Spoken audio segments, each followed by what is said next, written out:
Welcome to our next tutorial of Mesh Surface for SOLIDWORKS. We learned how to create simple four-sided face. We'll continue now. I will just select all these points, and we'll delete them. The reason for this is I don't need them for now. Before we continue, I would like to say that you always, if you do some operations, for example, I'll just move, you can always just use the undo. If I press again undo, it will restore my deleted patch. So you can also use the Control Z to actually get back. This will help you a lot. So we have undo and redo command here accessible through the standard buttons in SolidWorks, but you can also use the keyboard to do this. So I'll just delete this and we'll focus just on a single simple patch. As we learned in our previous video, I can just select this and move around and adjust, but this doesn't make too much sense at the moment because I want to start creating a new bigger object. So what can we do now is just I will select this edge and now I can actually duplicate this edge. The way we duplicate an edge is by holding the Alt key. So you hold the Alt key on your keyboard and you pick your edge and you drag it. As you can see, the software automatically inserted another edge, and in this way you can just create more faces which are connected to my initial face. The other option is I can hold the Alt key and use the arrow, which will do the same. The difference here is that it duplicates the edge and it only allows the edge to move into this direction. So how about if you want to duplicate the whole couple of edges here? If we highlight an edge and click on an edge, it will select this edge only.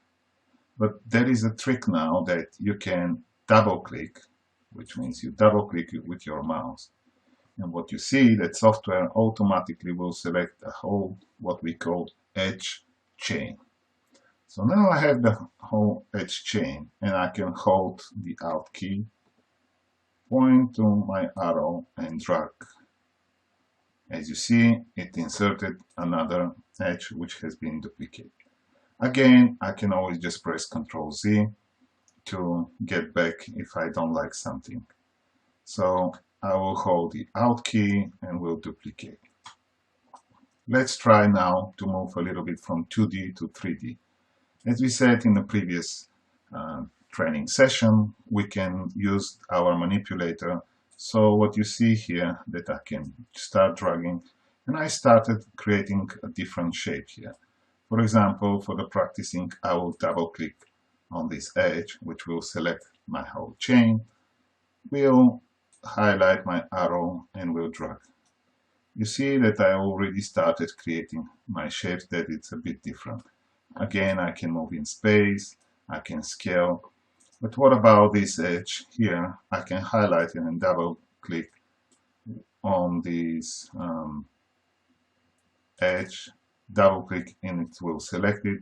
And then again, I can start moving my edges to get a different shape.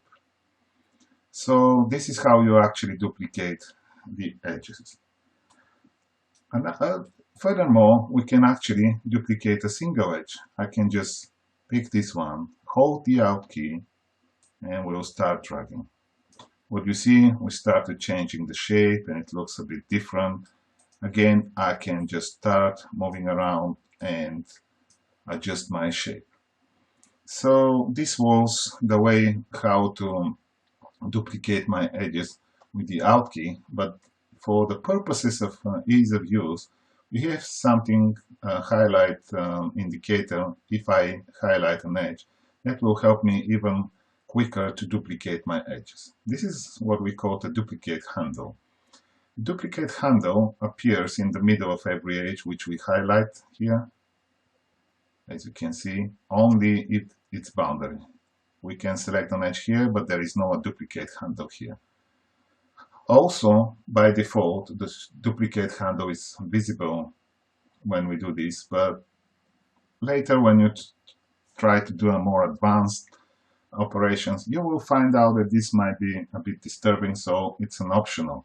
So if I just uncheck my option, this duplicate handle will not appear, and I will not be able to use this to duplicate. In this case, I need to use my Alt key, hold the Alt key, and duplicate my edge.